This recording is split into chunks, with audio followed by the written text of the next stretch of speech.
welcome. This is the town board meeting of November 15th, 2016. Would you be kind enough to rise and join me in the Pledge of Allegiance?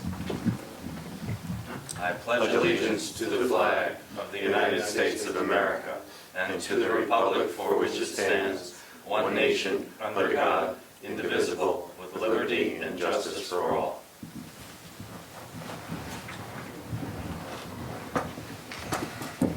Okay, we begin tonight's first meeting of the month, as we do each month, with the supervisor's report, which you have in your folder.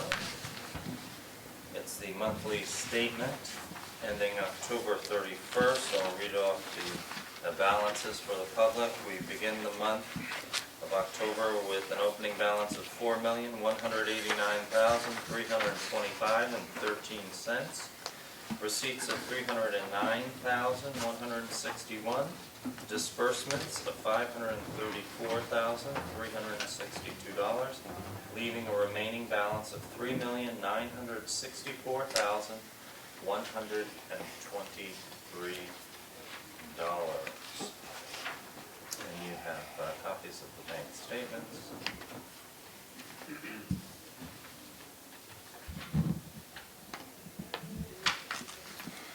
Various balances in the accounts. Are there any questions? All right. If not, would someone like to make a motion to adopt the supervisor's report? So moved. Second. Thank you very much. All in favor? Aye. Aye. We also have Ann Conway has prepared for us some budget adjustments here at our meeting, and I would like to draw your attention to one in particular, which is, as you know, we've discussed borrowing for the truck and the bucket loader at the same time in order to be more efficient and save the taxpayers some money. And so we are appropriating the remaining balance on the truck, which we did receive just a couple of weeks ago. Seems to be working in fine order, and that adjustment there is what you see, the Western Star. And so when we go out to borrow for that with our bank, we will repay back that capital account.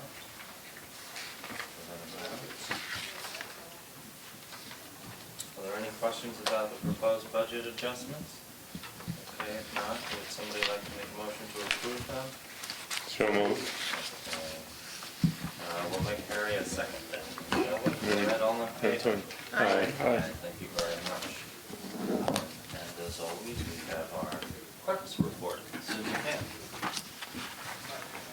Town Clerk's monthly report for October 2016. Total local shares remitted to supervisor $1,002.62. Amount remitted to New York Ag and Markets Participated Youth Program $61. Amount remitted to New York Department of Health for marriage licenses $112.50. Amount remitted to New York State Environmental Conservation for $943.88. for a total state, county, and local revenue of $2,120. Pursuant to Section 27, Sub 1 of the town law, I hereby certify that the foregoing is a full and true statement of all fees and monies received by me, Sue McCann, town clerk, town of Redmond, during the period stated above in connection with the office. Very good. Okay, would somebody like to make a motion to approve the clerk's report? So moved. Second. All in favor? Aye. Aye. Thank you very much. Okay, announcements. I don't have really any announcements except to say that since our last meeting, for the public's knowledge, we did adopt the 2017 Town of Red Hook budget, and we were fortunate, as we said in our statement, to be able to not raise the town taxes for the upcoming year. Of course, there's no guarantee we'll be able to do that each year, but we have been fortunate with the good work of our employees and certainly the grants that we've received and our volunteers that we are able to do that for 2017. The full adopted budget is on our town's website. Does anyone else have any announcements going forward? If not, we'll open up for public comment. If anybody would like to make some public comment this evening? Okay, very good. So why don't we launch right into the first item on the agenda, and due to some technical difficulties, we'll have more of a walk and talk for this one. But we have a presentation by Tom Bregman of Energize New York, which, if you're familiar with our Solarize campaign, this would be sort of the energy efficiency equivalent to that campaign. But I'll leave it to you, Tom, if I could, to explain to the town what this proposal is. Thank you very much, appreciate that. All right. Should I? Maybe for audio Okay. reasons, you're welcome to I'm grab going the mic to- if you like. Yeah, maybe I will do that. Okay. I'll go Mick Jagger on you guys. Let's see. Thank you for having us here tonight. I'm here with my colleague Alice Quinn, who is another Energize New York employee, and we did have the opportunity last week to present to Sarah and to supervisor at the CAC a very similar presentation. I usually use it as a reference point, but let me just step back a little bit and say that Energize New York is a clean energy program of an organization called the Energy Improvement Corporation. We are a local development corporation, and we are composed of member municipalities, counties, cities, and towns, some towns, especially in Westchester, that was formed in 2012. And before that, we were a program of the Northern Westchester Energy Action Consortium, formed in 2010 by a group of homeowners in Westchester that wrote a grant and received funding from the Department of Energy and NYSERDA to roll out a program that would support communities in their pursuit of lowering energy costs and improving the value of their homes through energy efficiency. We rolled the program out as a pilot in 2011 and expanded that to the 14 communities of the Northern Westchester Energy Action Consortium in 2011 and 2012, and operated under the original grant for 3 years. In 2014, I wrote a couple of additional grants. One, a cleaner, greener grant through the Regional Economic Development Council, which gave us priority project status, and we were able to continue funding that program in Westchester, and also wrote another grant that we received money from NYSERDA to expand the program into 3 communities in the Central Hudson service territory. Those communities had to meet certain criteria: size, number of 1 to 4 family homes, etc. And Red Hook, as a town, fell into one of the 15 communities that were eligible. The program implementer for NYSERDA then randomized the list, and Red Hook is one of the top 3 communities. We are going to offer this program until 3 communities accept the program. So they may be the top 3. If 1 or more in the top 3 don't want it, we'll move down through the list until we have 3 communities that want the program. We actually Alice and I met with the mayor of Kingston this afternoon to present the program to them. They were also among the top 3. What is it? We are a program that supports communities to encourage homeowners to do energy efficiency work through New York State's Home Performance with Energy Star program. We provide homeowner support. We provide support to the community to help get the message out and market the program. We have a website. We do social media and outreach work. We have an energy coach that helps homeowners meet after they've had an energy assessment. We offer a free meeting, and we are a funded program through NYSERDA, so there's no direct cost by the communities that decide to take up the program. There is some cost in time, modest cost in town staff time. We use volunteer groups like the CAC or other organizations to help message the program. We feel that, and it's been demonstrated, that if we just parachuted into Red Hook, for instance, I live in Orange County, Alice also lives in Orange County, if we just parachuted into a community and said, this is good for you, we think it will help and you should take your medicine, homeowner, because it will make your home more comfortable, more valuable, and use less energy, we may not be taken with the same level of veracity or seriousness than if we were able to have that message come from respected organizations and individuals in the community. So we use something called community-based marketing.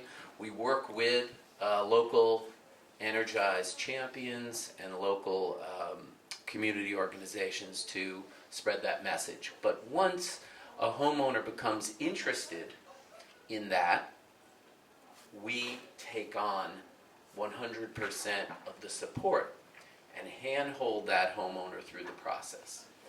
We've also built a group of contractors that we call the Energized Comfort Corps. They're taken from the Home Performance Program. They're a subset of that, and we have done additional levels of vetting and rating to help ensure better customer experience as they go through the process. So very simply, Home Performance, for those people who don't know, is a program that provides a whole house assessment of the energy use and the energy performance of an individual's home. And that assessment is for many people. It's an income-based program that subsidizes it. And for many people, it's free. So for double the average median income for a household, there's no cost associated with it. And then between 2 and 4 times the average median income, there's a stepped subsidy. And then for people above 4 times the average median area median income, it's a market rate. And it's worth about $500 if you were to pay for this at market rate. Depending on the size and complexity of the home, it would cost around $500. It's several hours of work. It includes an on-site inspection by one of the contractors. It includes what's called a blower door test that tests how leaky or how tight your home is. And then it includes a report, a follow-up report on the findings and a list of recommended measures, which could include air sealing, insulation, improvements in your HVAC, replacements or improvements in your HVAC systems. And then if the customer chooses to move forward, if the homeowner chooses to move forward, they then sign an agreement with that contractor, and the contractor has to work within the program, the Home Performance Program at the state. They have to meet certain measures. And there is also a quality assurance test at the end, test out and quality assurance that is made available if the homeowner so chooses by a third party. And what Energize does is, as I said, we handhold the homeowner through this process. We help them make good choices. We bring the energy coach in, they can sit down with them and evaluate the assessment report, make choices about whether or not they want to do some, all, or none of the work in the home. And we've had very good success. We have helped over 1,100 homeowners in northern Westchester actually get energy efficiency work done through the Home Performance Program. We've seen a 500% run rate increase since before we started working in the program. We now, those 1,100 homes have translated into well over $2 million a year in energy savings, and cumulatively almost $6 million worth of energy savings.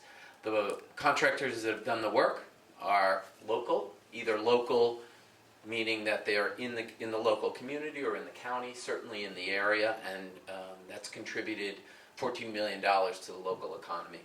These are dollars that stay local. And we are, because of the time frame and the NYSERDA's, the way that they work, we are really looking to get a commitment from the communities that we are offering this program to this calendar year. And if the community is interested, if Red Hook is interested, and would like to move forward, we would like to see a resolution passed in support of the program. Now, interestingly enough for Red Hook, there was a resolution passed in support of this program in 2012, and it was an offshoot of the program that I wasn't working directly on, so I was a little surprised to know that Red Hook has already done this. That could serve, if you want to affirm support for the program, as the resolution of support. We would also ask for a point of contact within the municipal government as our liaison, the Energized liaison, and we would also ask for a sponsoring organization. Could be the CAC, could be another organization, could be multiple organizations. And with that, I think I'll just take questions if you have them, or pursue a little more information down any of the paths or the questions that I may have raised. My question is, we go with this program and you do the energy audit basically on some homes. Yep. Now, is that a shared expense for them to make those improvements with NYSERDA? What's the breakdown on Right. NYSERDA? So Average homeowner? the program has changed over time. Up until recently, any participant in the program would receive a state incentive that would help pay for some of the work that was done. That is now income-based, and for certain people, there would be considerable support for that work, depending on their household income. Does that come from NYSERDA? Yes. So NYSERDA has a sliding scale. Yes. Which- And there's also subsidized financing. So if the homeowner wants to finance the work, there are a couple of stepped ways, starting at 3.49% for two options, what they call a smart energy loan, which is like a straight consumer loan, and an on-bill financing, which is actually a loan that attaches to the meter and comes on the homeowner's utility bill. And both of those loans have to show that they are net positive, meaning that the projected savings that the homeowner is going to see has to be equal to or greater than the monthly payments that they make.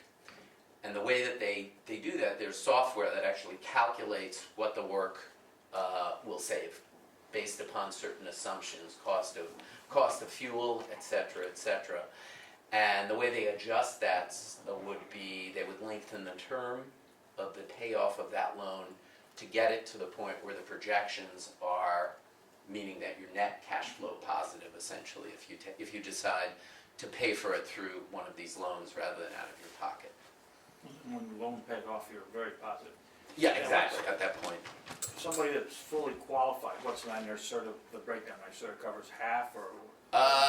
40, I think it's now, is it half up to 8,000, up to 50% of an $8,000 job.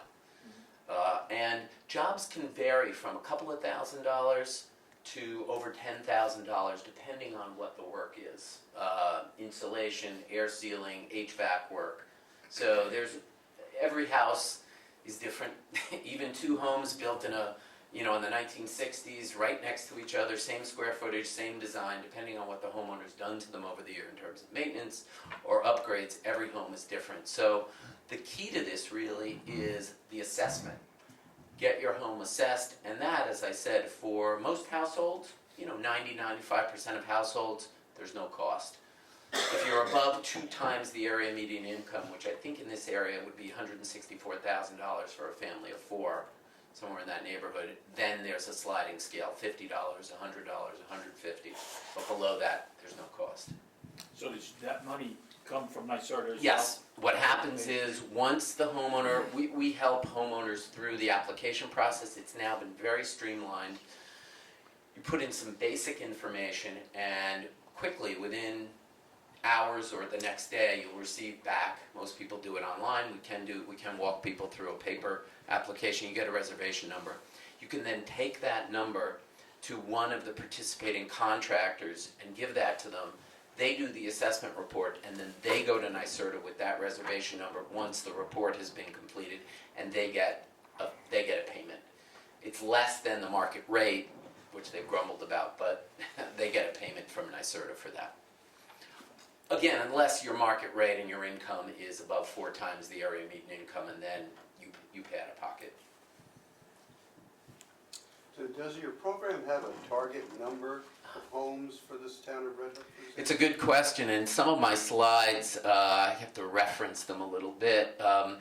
Just a quick view. I know this is not going to be perfect, but this is a graph that shows in blue and in red the number of projects by year since the program started. And the blue is Red Hook, and the red is Bedford, where we originally piloted the program and where we've been working. Bedford has about 17,000 people. I think Red Hook has about 11,000, including the town, including both the villages. What we have projected is a target. We don't have a definitive goal that we must meet, but we've targeted the increase that we saw in our best performing communities, which was a 5 times increase in the performance. And this graph shows over time the percentage of homes that have had a completed energy efficiency upgrade in the program. So I'm looking at this, and Red Hook's at about 1%. So we have an analysis of the homes that were completed, and Bedford's getting close to 5%. And what we consider the missing homes, the ones between that 1% and that 5%, we would anticipate over the life of the program as many as 143 or more new homes in the program. There have been 41 total in Red Hook, in the town of Red Hook, since the start of home performance in 2001. That's the total number of homes that have completed a home performance upgrade. Now, as we spoke at the CAC, other people may have done work outside of the program, their own energy efficiency work, DIY, or another contractor that did the work, but not inside the New York program. So this is only a partial view of the energy efficiency work that's been done. Yes, Tom alluded to, I was going to say, I'll out myself. I was Yeah. one of those homeowners that took advantage of the program early, but didn't opt to have the contractor do the work. We did it ourselves, so it was just something we were prepared to do, and we wanted to do it. Yep. So when you say that the assessment is really the key part, it really is not for your program. You would obviously, Not only. the program would love to see everybody go through Right. the whole thing, and obviously it's good for the contractors to get the work, absolutely. Without a doubt. But for the homeowners, I think the assessment is so key, because you get this wonderful binder of information about your own home, and you really feel then empowered to make your own decisions, like you said, about how much work to do, when to do Exactly. it.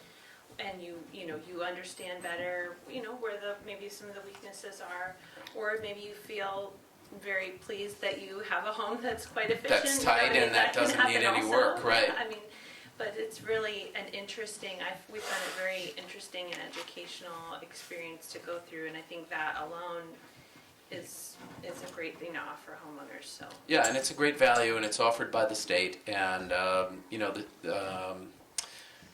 we do have a bias towards a whole house building science approach, which looks at the house as a system, the shell, the people and the animals and living in it, the heating and cooling systems, everything working together, humidity, air movement, all of those pieces together. Do-it-yourself or other contractors can do a good job, but the contractors in our program and our program sort of ensure this view of a house working as a system. Sarah, I'm not sure how, what your post-work experience is, but a lot of people, before they see the savings, they're surprised very quickly at the difference in how their house feels. Drafts, just basic warmth in the winter, recapturing some rooms that have been really not that livable, whether it's a room over a garage that's the floor is cold in the winter or something else. And our motto and tagline is comfort and savings for your home, because those two are really the components that we emphasize.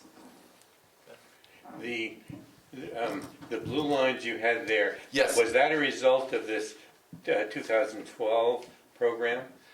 That So the red line is Bedford, and the blue Yeah. line is Red Hook, and I think that increase, the modest increase, is more likely the rolling out of the free assessments, which happened in 2011. yeah. Honestly, I don't think, I was not actively involved. I don't know how much of an impact that resolution had or not. So I can't really comment on it. I did go to one of the evaluations. Oh, okay. Just observed it at one of the houses, and the people didn't go forward. Yep. They built a new house instead. Well, the difference that we've noticed is about, so you increase the number of people going and getting their homes assessed, but we also want to measure with people who've actually moved forward. Mhm. And we've noticed statewide the number of people who get the assessment and move forward is about 20%, and our Mhm. rate is closer to 40%. So, there's still a significant number of people who say, thanks, but no thanks, either for whatever reason. Yeah. And just as a reminder, this is the same program we applied for that Department of Energy grant in 2009. Oh, you did? We lost out to you. Oh, okay. Well, that was before, I wasn't even, I was You weren't the first involved. hire, but, that's interesting. We applied for the program, Interesting. and in fact, DOE was looking for design elements, and our program had an energy coach. So I Interesting. think Oh, it's- no kidding. Yeah, so I think Oh, it's, wow. Did you guys talk to the folks that did the Westchester? Were you involved in? Oh, we did, okay. once we forgave them for winning, and we didn't. But they were a consortium of many towns. That's right. Is what we were told. I think that was Primary the, reason why they were chosen over Right. us. The CAC seemed favorably disposed to doing it, and to being the lead group. And Lori, who I think has had not very much rest since Solar Rise, but seems willing to spearhead and coordinate the program if we are so interested. It seems like there's no cost to us, and it only helps to educate our homeowners, and once again, an opportunity perhaps to save them money. Certainly, the program almost requires that the work that's done is not only cost efficient, but provides some savings for them in the short and long term. Well, I look at it this way, Robert, they call it the state incentive, NYSERDA, but really, that money comes from all of us electric ratepayers. So if we can bring some of that It back does. to our community, it's a no-brainer in my mind. you're right. That's, the funds that are coming through NYSERDA are the SBC charge, and also there's another pool of money, the Regional Greenhouse Gas Initiative funding. So, yeah, Richard. When would you initiate this program, and how do you Right. publicize it? Right. So we would like to announce it, by the end of the year and get going in the early part of 2017. And it wouldn't be a single. We would do a press release or an event with the town combined, and it wouldn't be one single event. We would be ongoing with messaging that out and working especially closely with the CAC and other organizations if there were others that were interested in sort of being community sponsors. We really don't have any newspapers anymore, unfortunately. Well, one of the reasons that we asked Tom to come back again, a week after he was just with the CAC is because there will be folks at home watching on Panda. Right. And it's a beginning introduction for some individuals to the possibility of having the program. We do have another meeting on November 30th, so if we are Great. interested in doing this, we could certainly pass a new resolution. Okay. To do so. And, it seems like folks might be inclined to go in that direction, Barry? Yeah, but would you be inclined to have a meeting, some sort of a public meeting? Sure. Oh, there are No many question. public meetings Right. that will happen because it will be very much like the Solar Rise campaign. Yeah. Where we'll have. A little more extended in time. Extended time. Yeah, a little less compressed and a little more extended, and we are also meeting with the Mayor Blundell on Friday, because we'd like to wrap in the villages too. Yeah. We don't have to do that, but we'd like to do that. So if we move forward, we'll figure out the best way to sort of integrate all of that. How about Tivoli, would you do it there as well? Yes. All right, well, thank you very much. Well, thank you very Appreciate much, it. Tom. We appreciate it. Thanks for coming back again. My pleasure. Okay, well, we are moving on from cleaner and greener to perhaps bigger and better. Talking about our loader, we had a resolution to go out and purchase a loader for the highway department. As the public may recall, our loader has been unreliable. It's nearly 20 years old now. We approved a resolution at the last meeting, I believe it was, or perhaps the one before, to go out and get some bids. So I'm wondering, Teresa, could I impose upon you just to frame for us tonight what we're discussing between two pieces of equipment? And if you want, I'll jump in there Sure. and frame it. Okay. The ad lib. Okay, and lib is fine. So we are looking at two makes of loader. One is a John Deere and the other is a Caterpillar loader by H.O. Penn. And we are looking at purchasing these through the National Joint Powers Alliance, which works off of the New York State OGS contracts. So you can choose what you would like as far as the model goes. And we did a comparison with the two machines and the equipment that we would like to have with them. And we found that there was quite a significant price difference. What was it, about $30,000? About $22,000. The Caterpillar being the higher priced of the two. But there are pros and cons to both of them, but they're pretty equal in what we need them for, what they will give us. So we brought the estimates to the liaison and the supervisor and the purchaser to look them over because we didn't feel comfortable making the decision on our own because of the difference in cost. We had originally asked for $190,000. The John Deere came in at about $182,000. and the CAT came in, and I don't have the exact figure, 205. $205,000. So we did a brief survey throughout other highway departments just to get a feel for what people use on a regular basis. And with the results that came in so far, it was about 6 John Deeres, 4 Cats, and then 1 of each other type that's out there. The Caterpillar's got the highest ratings from the users. There's a higher comfort level in the, how do you say it, the reliability. But the people with the John Deeres were not unhappy and probably did purchase them because they were a little more affordable as far as the price goes, so. Now, would the John Deere would be maintained by one of our local John Deere dealerships, I would presume? I think it For goes things to like that, or- the distributor who is selling you the machine. It's Jesco in this case. The local John Deere people, I think, are just the lawnmower, tractor, farm equipment, and that the heavy equipment is a separate, They're in Poughkeepsie, aren't they? I think they're in Poughkeepsie, yeah. Yeah. But we're not anticipating, at least in Right, the first right. 5 to 10 years, any major repairs, so, I think the Deere dealership is in Beacon, and I think the Cat dealership's in Poughkeepsie. Okay. It was Packard. And I think this is sort of the same question that many of our residents face when they go to buy a vehicle or a piece of equipment, which is, the Caterpillar seems to have very high marks when it comes to longevity and durability, whereas the Deere, we just don't know. We had a Deere at one point, a couple decades ago, and then we sold it.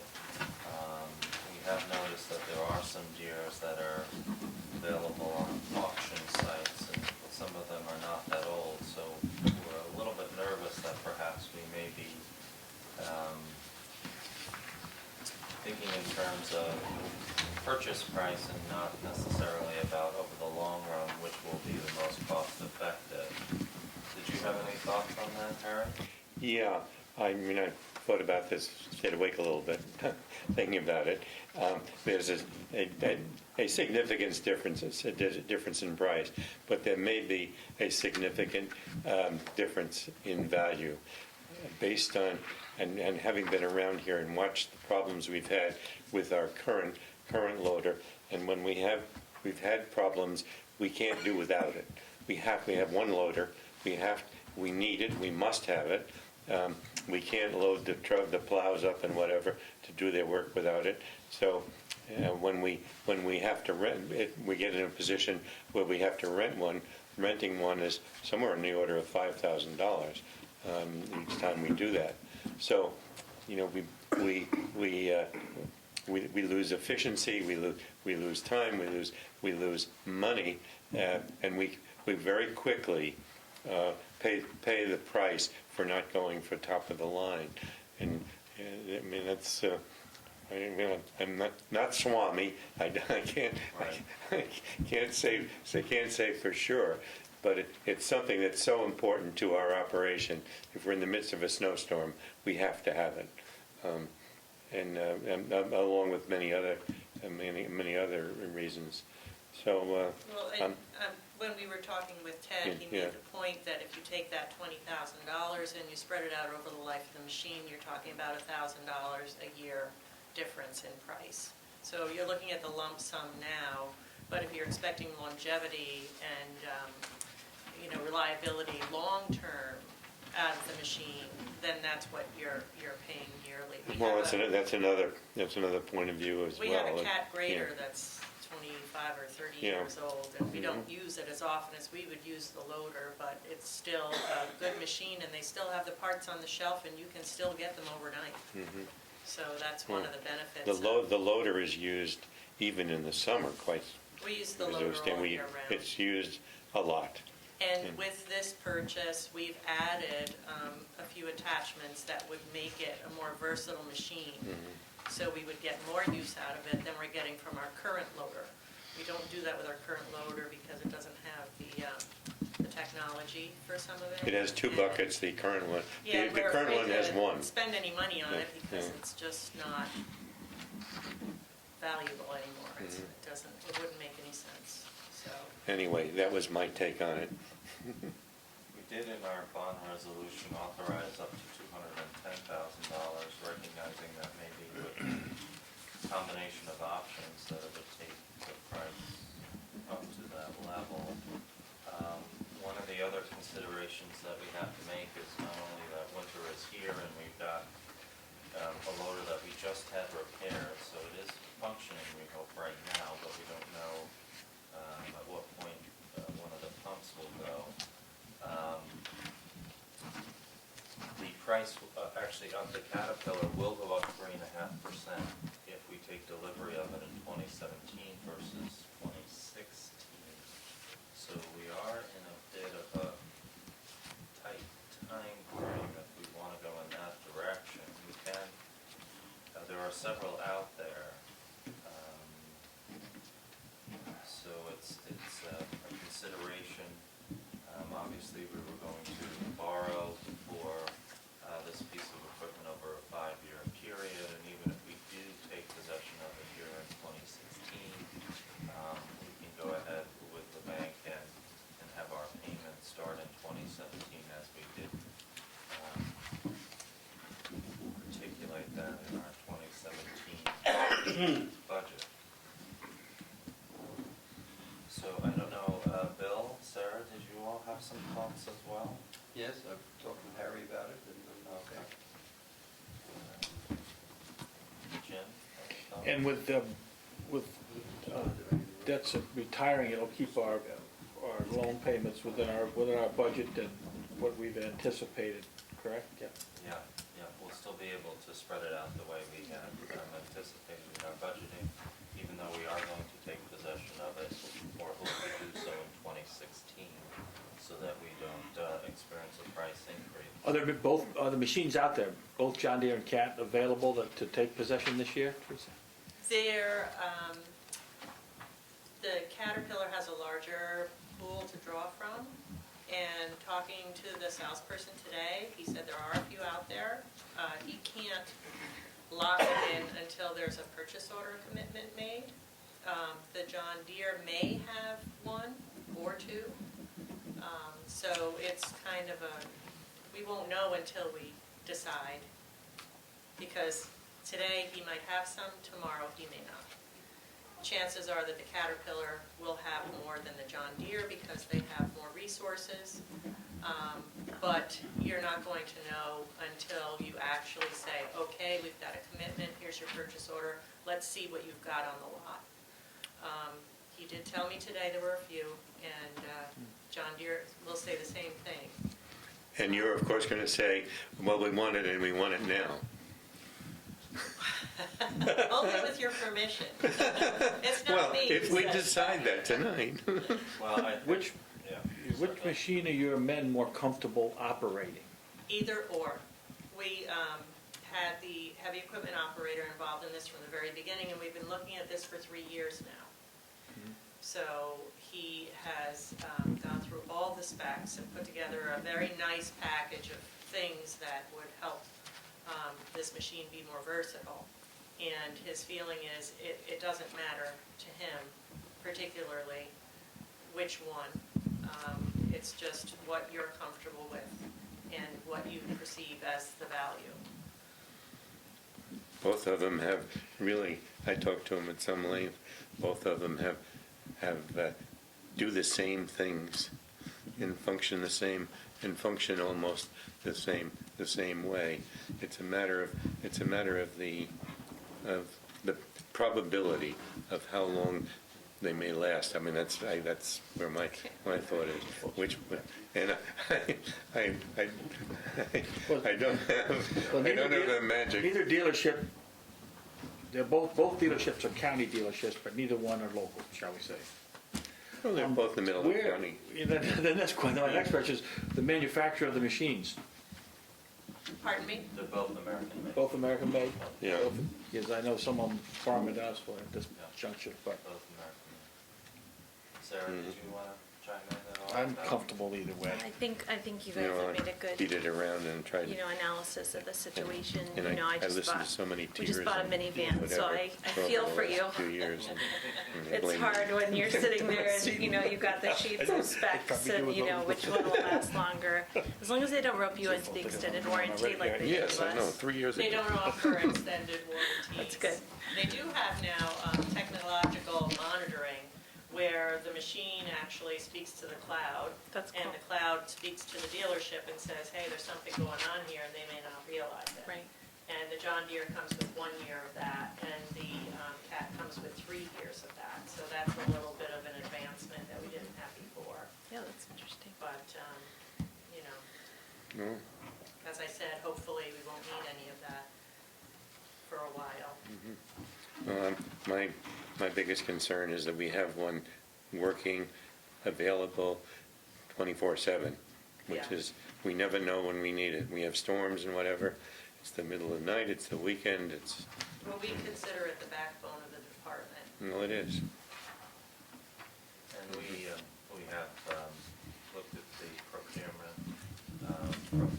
Gives gory details, but they don't tell you anything. And so Yeah, they've, I was they reading, utilize the same I got emailed procedure. Yeah, I think so. the HO Penn one, but I didn't see the John Yeah, Deere. Ted has been on the phone with several Yeah. people, and we got the Essentially the copies same. of the state Yeah, contracts. well, this is- And this is the John NJPA Deere. contracts that are kind of piggybacking same. off each other $23 at the state grand level. more. So the state is utilizing Yeah, here it NJPA now for a Oh, lot of actually, things it turned out that less they than used to that, go I out think. and bid on their own, just because they have the I think sheer it was right at volume 20. and Right at 20? a lot I of think. participation. Well, thoughts? Harry, what would you? All right, you heard me. So, I would go with the line to go cat. yellow or green on this one? I'd go with the Oh, cat. green on this one. Mm. I'm perfectly comfortable with either machine, Robert. I would be more inclined to go with the cat because of its reputation for lasting many, many years.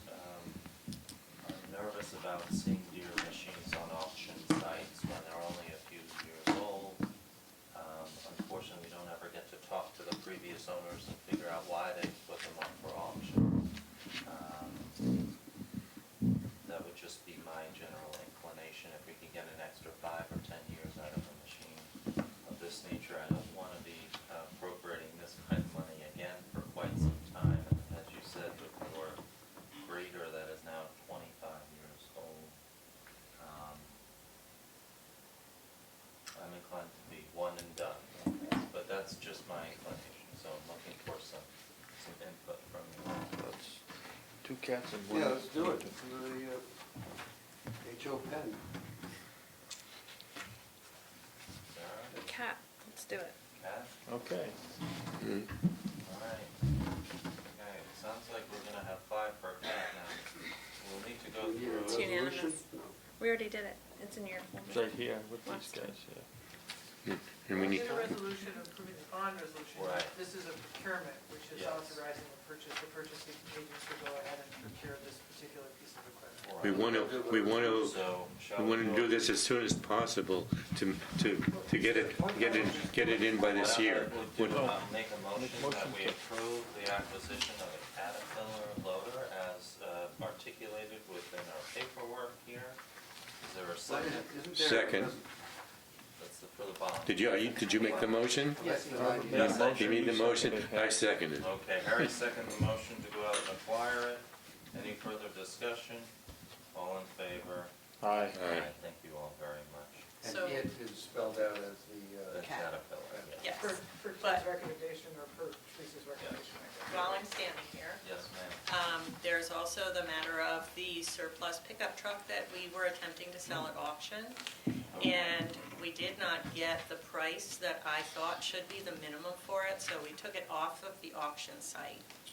We are now looking for approval to explore alternates, such as selling the truck to another municipality, or by having a sealed bid with a minimum reserve price for the pickup truck if there are no other municipalities interested.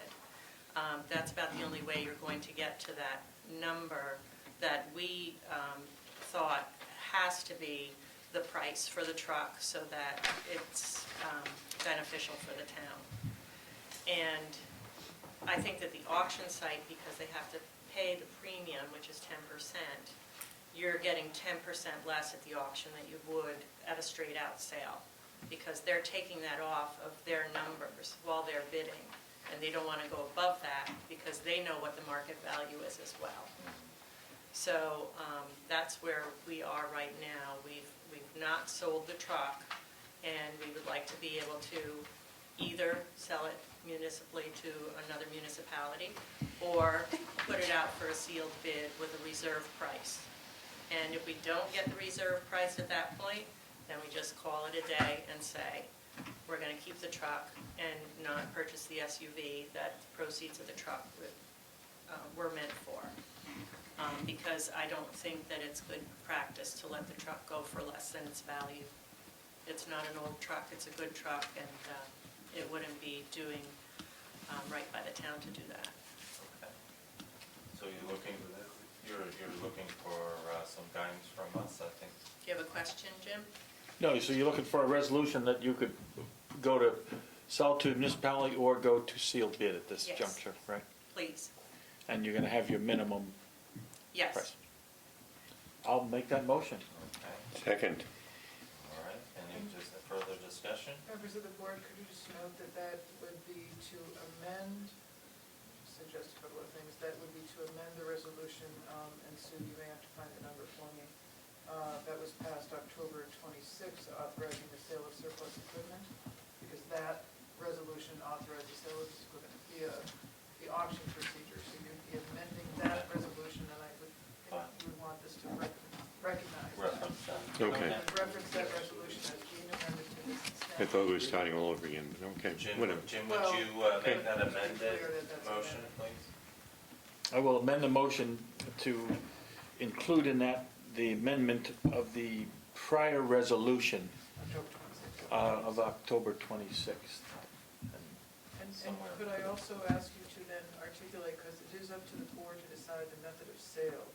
So you are proposing in the alternative, negotiation with the municipal corporation or advertisement for sealed bids at a reserve? Yes. At a reserve price equal to the fair market value determined by the purchasing agent?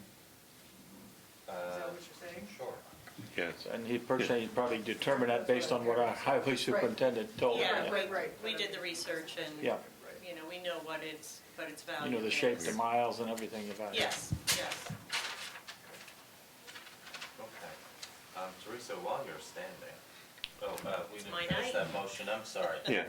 And Harry, you're gonna second I that? did second it, yeah. Okay, any further discussion? All in favor? Aye. Aye. Okay, why don't we skip over to 5, 6, and 7, since there are also resolutions that relate to highway department work? If I could ask you to go to those sections we- of your folder. And we'll come back to 3 after we do the materials. We didn't modify our bond resolution yet, though, did we? No, we don't need to, Jim, because we're up But I to, heard you were under 210, under 205 for the purchase, Yeah. so. we're under Yeah, 210, 210, right? okay, good, so we're all set up. Yeah. Yep. We prepared for We- real. We built a little slush in there. Yeah. Well, I wouldn't call it slush, we just, Well, you we're know. gonna have attachments and stuff. Deal with the inevitable. All right, Right, yes. item number 5 is a resolution authorizing purchase of road services and materials pursuant to the town procurement policy. And I've shared with you the results of going out to bid on all of these items on agenda 5, 6, and 7. And I believe you have with attached to this resolution the products: topsoil, crushed stone, gravel, poured mixed patch, truck and operated for tree removal. Harry, did you want to give us a quick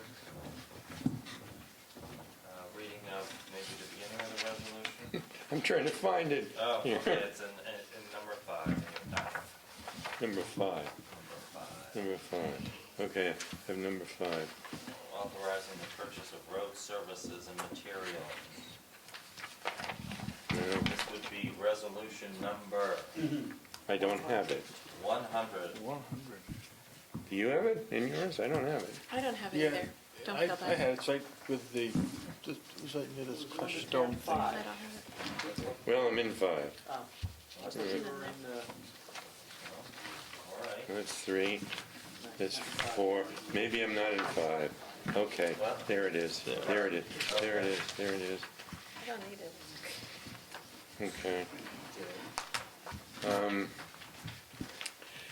Resolution number 100. 100 of November 15th, 2016, authorizing the purchase of road services and materials pursuant to town procurement policy number 2017. Whereas proposals for the various highway materials and services for 2017 is listed below, were publicly opened and read on October 27th of 16 after due notice in accordance with the town's procurement policy. Whereas the highway superintendent has received the proposals shown in the attached tabulation, whereas the highway superintendent has determined the proposals for the following products from the individual vendors represent the least cost to the town after taking into account the location and FOB price of the product at the place and time, and with the quantities anticipated to be needed for the calendar year 2017. And the products and providers, the vendors, are topsoil from Red Wing Properties, crushed stone of various sizes, etc., from Colarusso, crushed stone, surge stone, 8-inch Munus from Callanan Industries, gravel, washed gravel from Red Wing Properties, gravel from, that's a smaller size, from Colarusso, all types of coal mix, patch, and curb mix from Colarusso, boom truck and operator for tree removal from Craig Kirkella. Be resolved that the town board of the town of Red Oak does hereby authorize the highway superintendent to accept the foregoing proposals for the calendar year 2017 and purchase materials for general highway maintenance purposes from time to time as needed from the foregoing list of vendors. I so move. Second. Any further discussion or any discussion? Okay, for the public's education, we go out to bid with any kind of materials that we use, both in the highway department or anything we use here in town hall in order to get the best price. All in favor? Aye. So moved. We have item number 6 on the agenda, which is ice control abrasives, and this is resolution number 101. And it's authorizing the purchase of those ice control abrasives. And we went out to bid, is what the resolution states. And the highway superintendent has reviewed those bids and recommended the award of the bid to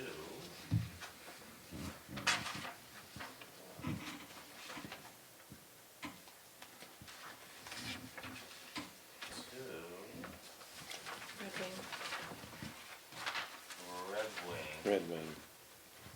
Sand and gravel. Okay, and I so move, that's resolution number 101.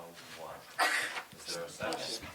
Second. Okay, all in favor? Aye. Aye. Aye, and here we go for the last one, which is hot mix asphalt.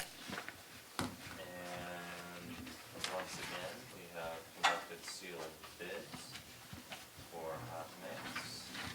And the highway superintendent and the purchasing team have reviewed those bids.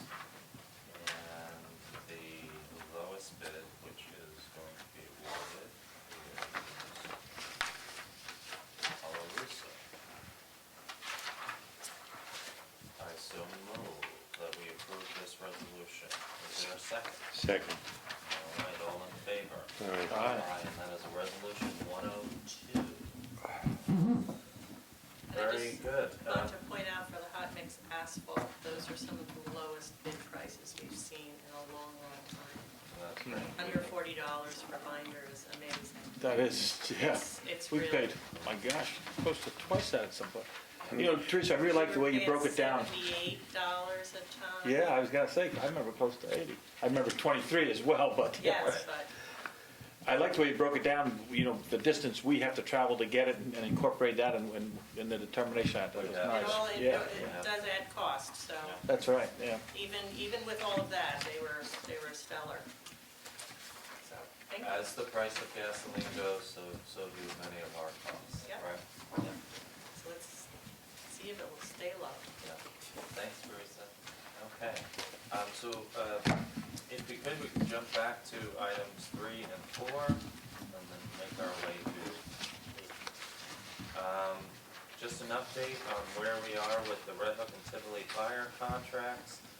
There's a requirement that we have a resolution, perhaps at our next meeting, to set a public hearing on these contracts. And Bill, I thought maybe if you could just give us the 30-second update or 60-second update or whatever, no pressure. Well, yeah,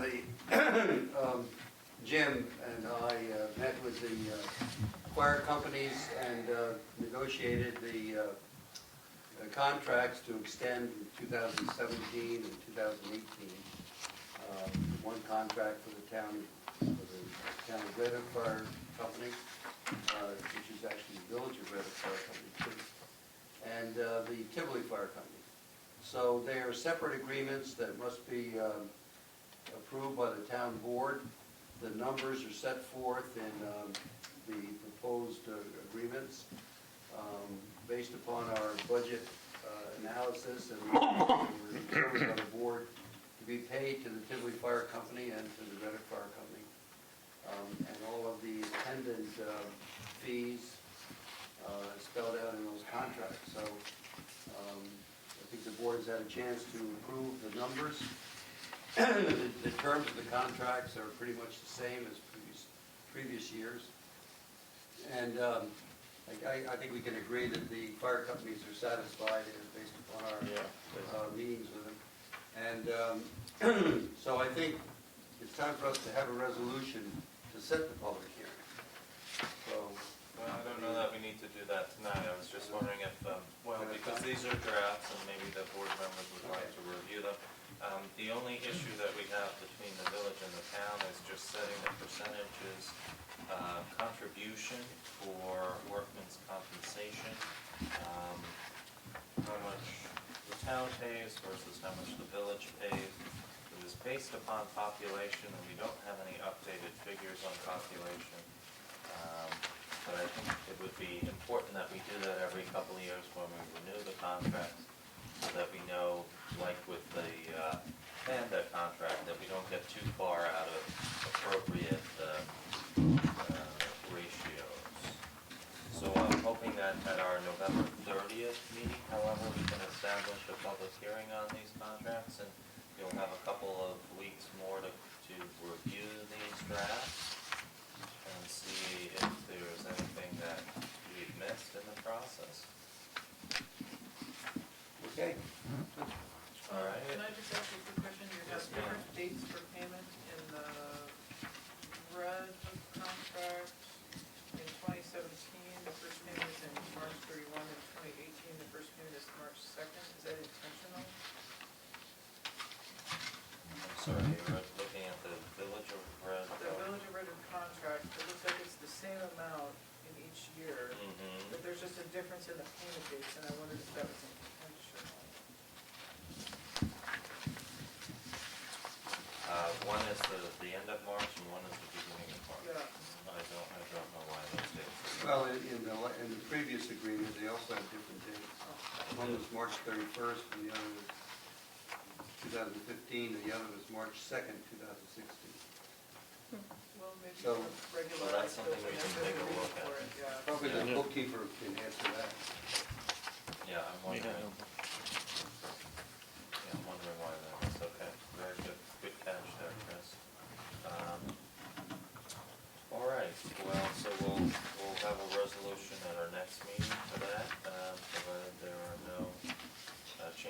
and if you have recommendations, please shoot Bill and Jim an email. Obviously. Okay, reorganization. We have a couple of additions to make to existing committees, and then we're gonna, with your permission, start to establish, or in one case, reestablish a committee we used to have. We have, in reorg, we have a resignation of one of our secretaries of the Agriculture and Open Space Committee. If you have some thoughts about who might replace Linda, this would begin in January of next year. The CAC has asked us to appoint Julia Solomon. I think I circulated the correspondence from Lori on this, and Julia's been attending meetings of the CAC. And I believe, Sue, you could let us know what the term is on that? Well, it would be Jodiah Jacobson. His expired in 2016. Okay, so He it's actually due to expire. Mhm. Interesting. Okay, so we would be appointing her for the remainder of this year, and then we would have to re-up her. Okay, well, we'll have to do Julia twice in a couple months. So any problems with appointing Julia to the CAC?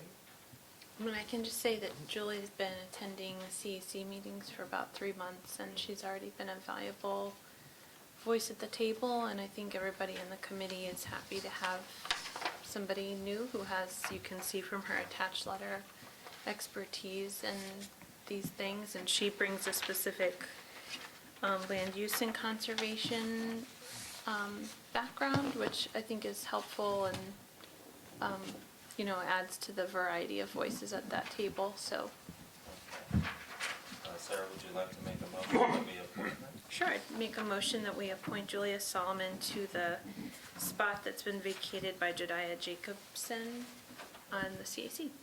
Okay, but to finish a term which expires, Yeah. unfortunately, very soon in 2016. Is there a second?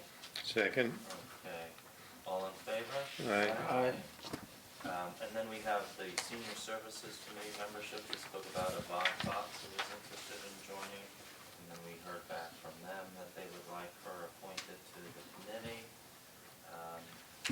I would like to go ahead and make a motion. We appoint Yvonne Fox to the Senior Services Committee Second. with a term to... Two. So we have a, okay, vacant, okay, so the 2-year term, or in this case, it's actually to finish Short be the term ending in 2017. The end of 2017, Yvonne Fox to Senior Services. Is there a second? Second. Thank you, Harry. All in favor? Aye. Aye. And then I would like to, in 2009, we had sort of an energy subcommittee. I don't think we formalized it that much, but it was made up of folks, Lori, myself, Dennis Polay. It was the committee that went out and got the grants for all the PD that we had, Town Hall, Firehouse, that DOE grant that I referenced earlier. And I'd like to go ahead and reestablish that committee and have Lori be the secretary of that committee, Lori Eusted, in part because I need to give her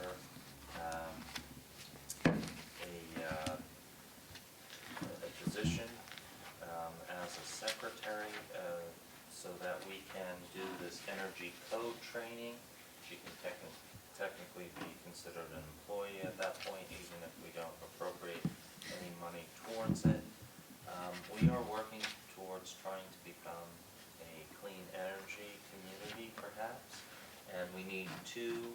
I know, Harry, this is another NYSERDA initiative. If we take 2 more actions, including what we heard tonight and do something like replace our streetlights, we will be a clean energy community. We will be eligible for quite a bit of grant monies for our residents. So we have been moving forward. I should tell you, there was a webinar and a meeting again also in the last few weeks about the Mid-Hudson Streetlight Consortium. The PSC has revised its order. I'll be able to forward to you in the next couple of days what the savings are that we might be able to achieve by swapping out our streetlights, savings to all our taxpayers, and certainly the ones, especially in the lighting districts. It's rather dramatic. And Harry, the best part of it is you get to design the quality of light. Oh, okay. As part of this. So I only have to interview, I only have to convince two other people on the board to come up with a. So I would like to make a motion that we establish the Town of Red Hook Energy Committee and appoint just a few people to begin with. Lori has a list of folks that she would like to talk to about joining. And Bottom. this would be for a period of just 1 year. Would not be a staggered committee. We want to see how it works, and then if we want to stagger it after the first year. And the names I'd like to put forward are Lori Husted, Dennis Colley, Jim Kavanaugh. Lori had a couple of other folks, but for now I'd like to just put forward those three names. And I would like to be the liaison to that committee, and maybe Sarah, you'd like to participate as well. I know it's something you're very much interested in. Give it some thought. If you want to board liaisons, I'm Okay. okay with letting you, if that's your passion, then I'll stick with CAC and you Okay. can do energy, that's fine with me too. Okay. So, I have interest in the next one we're gonna talk about too, so, Right. Great. we can divide up the, Okay. So as only a start, I would like to make a motion that we establish the Town of Red Hook, or reestablish Energy Committee with a membership of 7, initially to have those 3 individuals, and I'd like to be the liaison to that committee, and hoping that would be okay with you all. Bill? Yeah, fine. I would ask as an addendum that a member of that energy committee, Dennis Colley, be a representative to the municipal task force. Okay. well, he already is the representative for the CAC, so. Well, but we can change him with Michael Kaleo, Oh, I see. and then that would allow Dennis Oh. to stay Okay.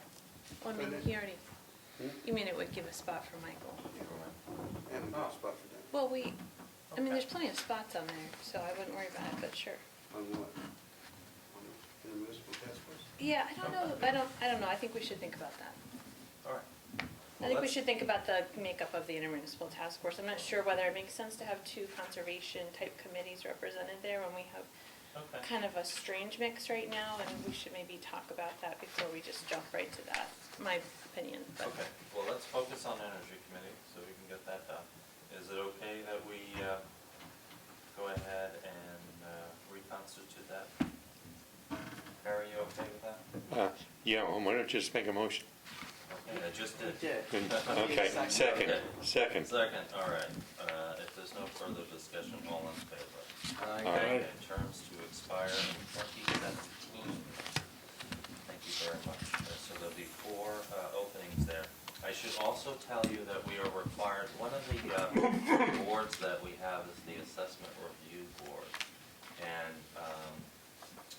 actually, the member that recently expired, not the member itself, but the term of office on that board, Lois Chinkis. I spoke to her this afternoon and asked her if she would consider staying on again for another 5 years.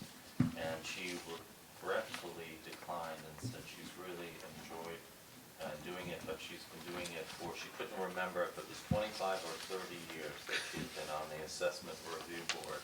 So we owe her a tremendous amount of thanks.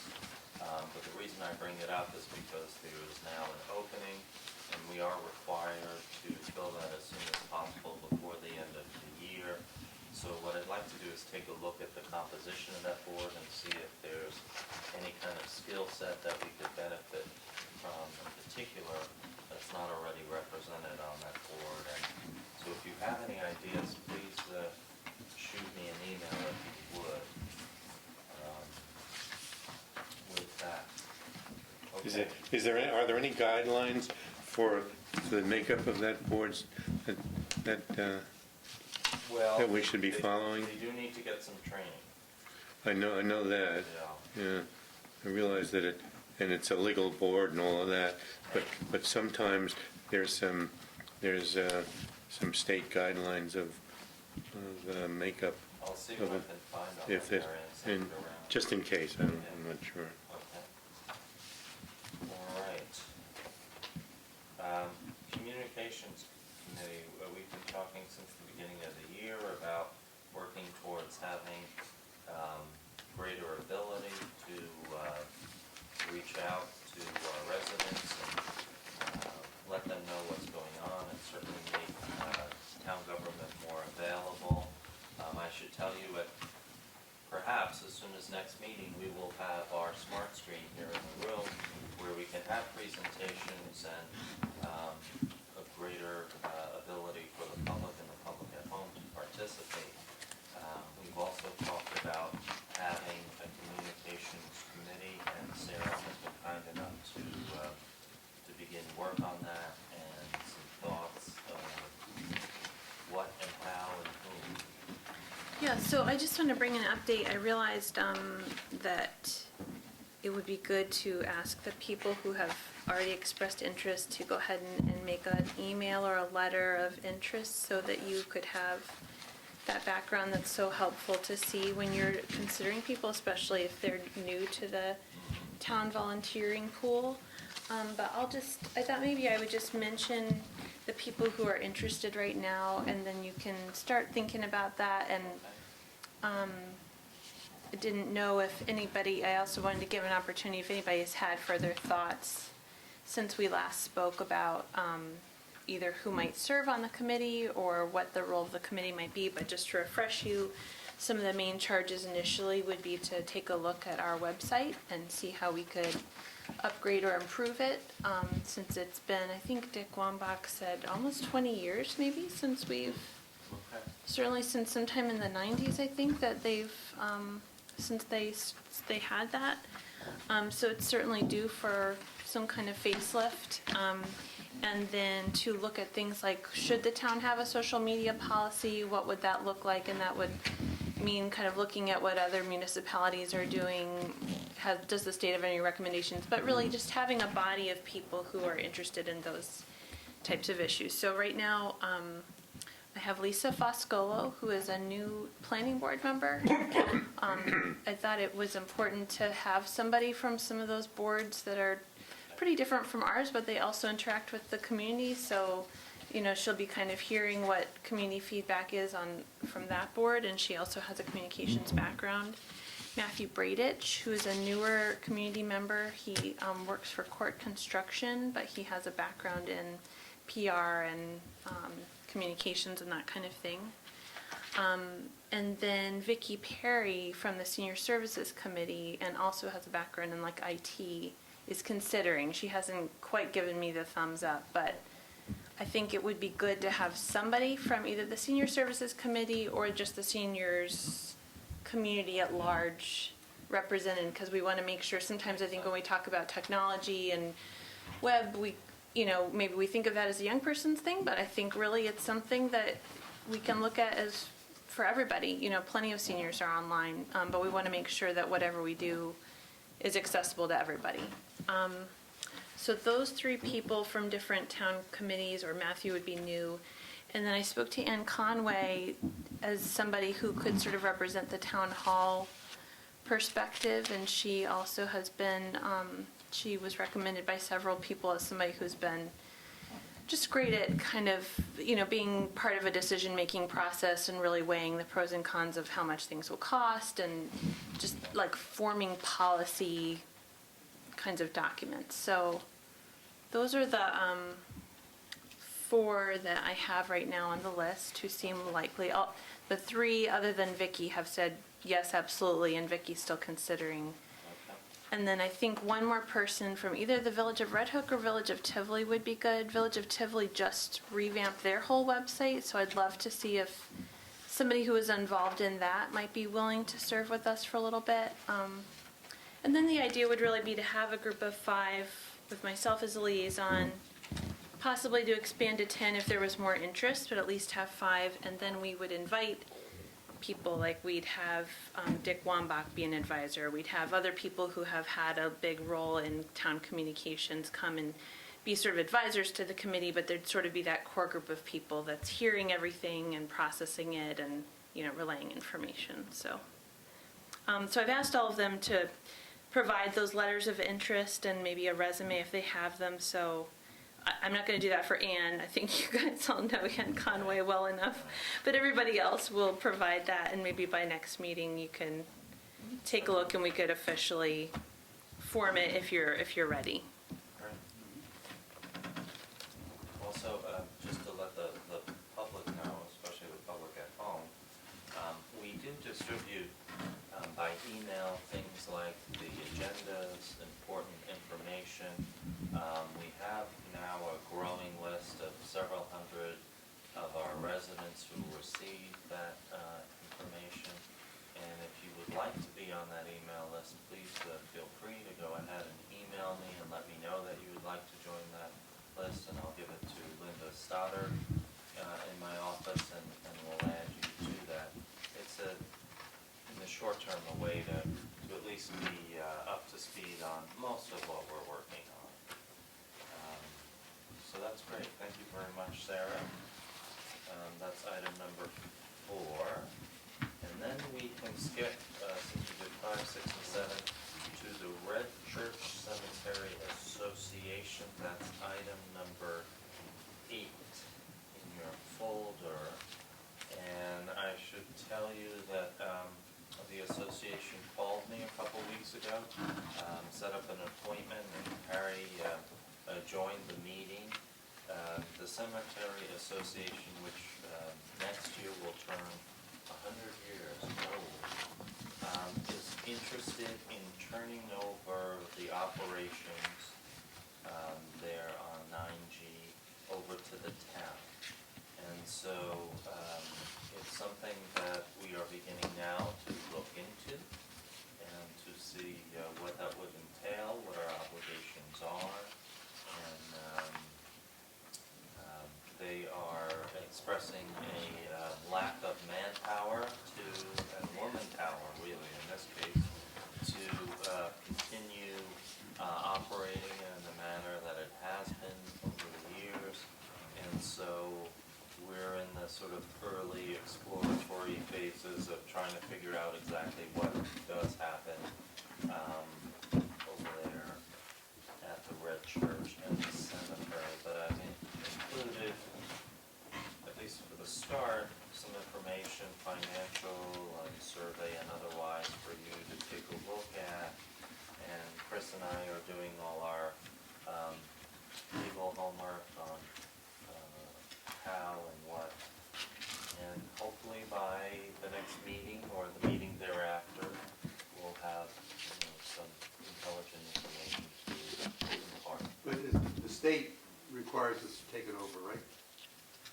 Not quite that simple. Yeah, I think there's some language there in town law about the towns taking over abandoned cemeteries. Now, in this But case, that's not the case here? it's not abandoned yet. I mean, they could abandon it, or they could turn it over to us peaceably. Right, So right. we're gonna reach So, out to the Department of State office that oversees these types of not-for-profit cemetery corporations to review that, and also I think we'll want to sit down with the representatives of the cemetery corporation and go through the financial information that they have in terms of what their assets are and what their, we have one piece of paper that the addresses some of the issues in their ownership, but I think we have to get a little bit more deeply into what's their ownership situation and what's their current, number But of what about plots. how it's connected with the church itself, though? I mean, isn't that gonna complicate things? I It was don't just have- the cemetery I don't have that alone. information yet. No, it's not just the cemetery, the church comes with it. Yeah, well, that's a, Oh, No, the red church is, the red church is on the property. Yeah. And I'm that's sorry, I part thought of, it was a separate piece of property. no, The red church. the red church is on the Well, cemetery. That's a different question entirely. The building is on the property. So we have a lot of questions and not nearly enough answers. We have, they've been great about providing documents. I have every plot plan and name and everything associated with the cemetery. And so we're in a sort of a learning phase right now. And some of the parcels within the boundaries of the cemetery are owned by other people. Yeah, I understand. So we need to have a follow-up meeting, I think, and a Yep. conversation with the state oversight department, and Yep. then we'll have more information. Yeah.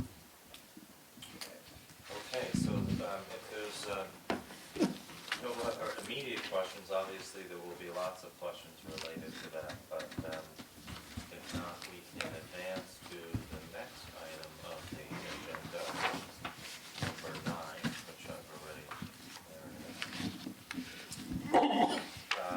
The dog control housing agreement, so ASPCA forwarded to me essentially the 2017 agreements, and if I understand it correctly, Sarah, they're mirror images to the 2016 agreements, although they didn't update the total amount since it was a partial year, 2016 versus 2017.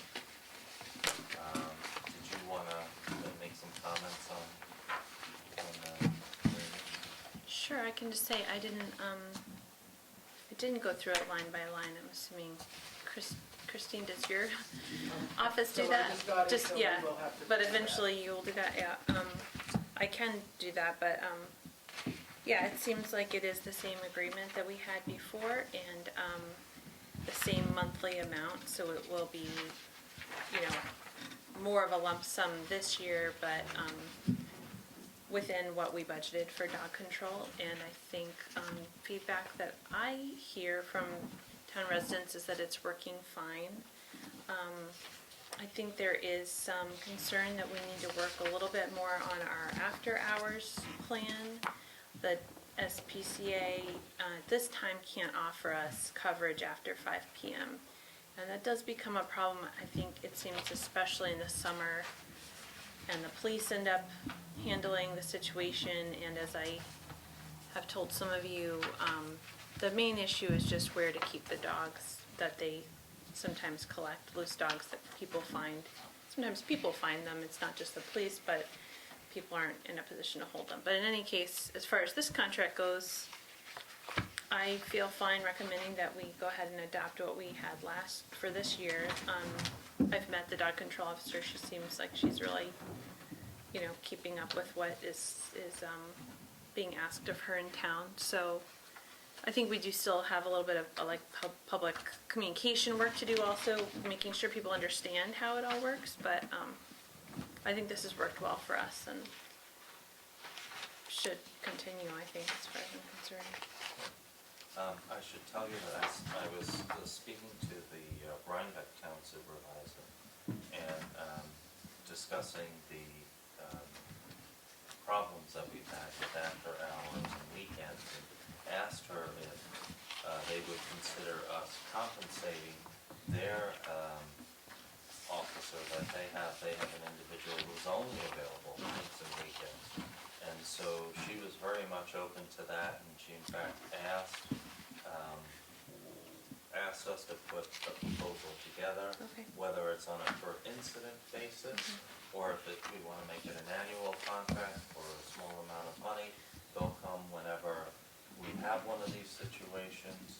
I don't think he- Whatever's fair to both Had she of these asked him that? Because I asked him quite some time ago if he'd be willing to do that, and he said he wasn't open to it. But if they are in a different position now, then that's. Well, I think also that they're the employer. Yeah, you know, maybe it that's depends on who something- you ask. Right, I think, residents are everywhere asking us to share services as much as possible to have tax savings translated for them. So, we'll see where that goes, but Sarah, if you wanna, taking a look at the numbers, I know that you have some of that data, maybe come up with a recommendation on, whether we do it on a per incident basis or annual contract, what would be in the best interest of both municipalities, then I'd be happy to pose that to Rhinebeck, as a follow-up. Sure. Okay. Any other board members have any comments about this contract? If it's something that we'd like to approve tonight, or if it's something, there's no hurry, we could also do it at our next meeting. I don't have any problem with it. comfortable either way. We can approve it tonight as far as I'm concerned. Okay, so,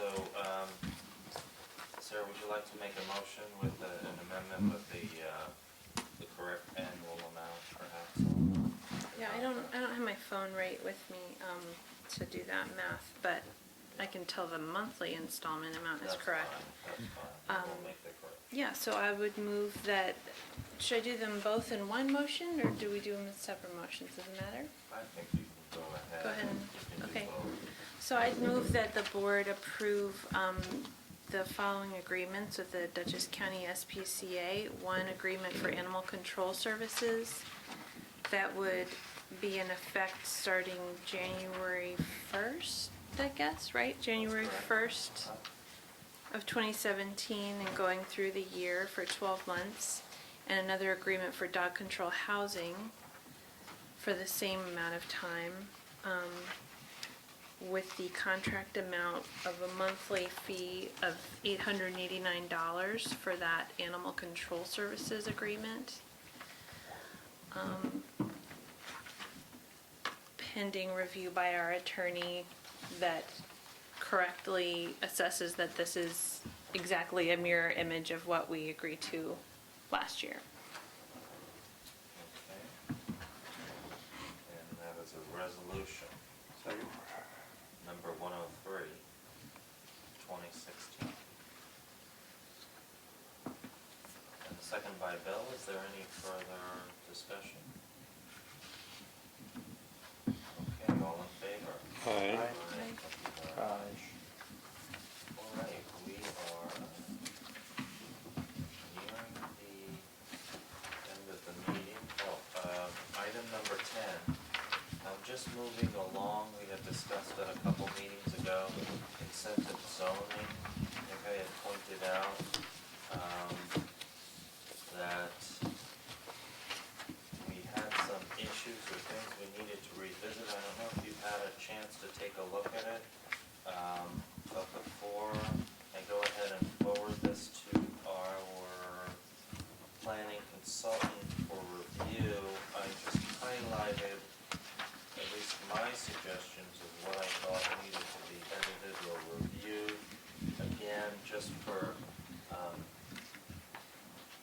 recollection's sake, this portion of our code is being updated to allow phasing. And when you think specifically in terms of preserving other land in coordination with phasing of development of land, there is absolutely no provision in this code reflected there. I don't know necessarily that we really intended to have developers protect portions, for example, of a farm, 10 acres, and then be entitled to have additional development in another area. And I'm not sure that's even workable from a pragmatic standpoint. Who would hold an easement on just 10 acres of a 100-acre parcel, for example, in the ABD? So what I have here is just maybe some things to draw to your attention again. It's not that different than what you were given a couple of months ago, I believe. The things that I would ask our planning consultant to take a look at and see if that's appropriate. I guess philosophically, we have to decide whether or not we want to have this other community benefit option of preserving land in lieu of the fee. I think we've seen certainly how developers have an opportunity to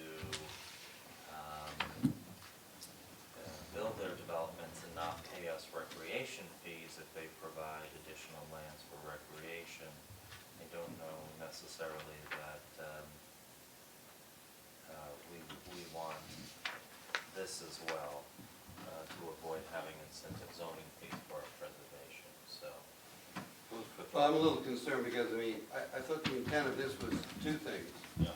To clarify how the yearly adjustment of community cash payment is calculated, which is easy enough to figure. And then the procedure for payment of an incentive fee in installments, the way the developer had requested over here across the road. Right. And so those two are covered in here, so They are, what but, else did you want to do besides? well, here's the problem with that, is if you look at it, we've added phasing to this, but we haven't added the flip side of this. If we are going to allow developers, which I'm suggesting, I don't know, I think Harry at the last meeting we discussed this, said, well, I thought that was out of there.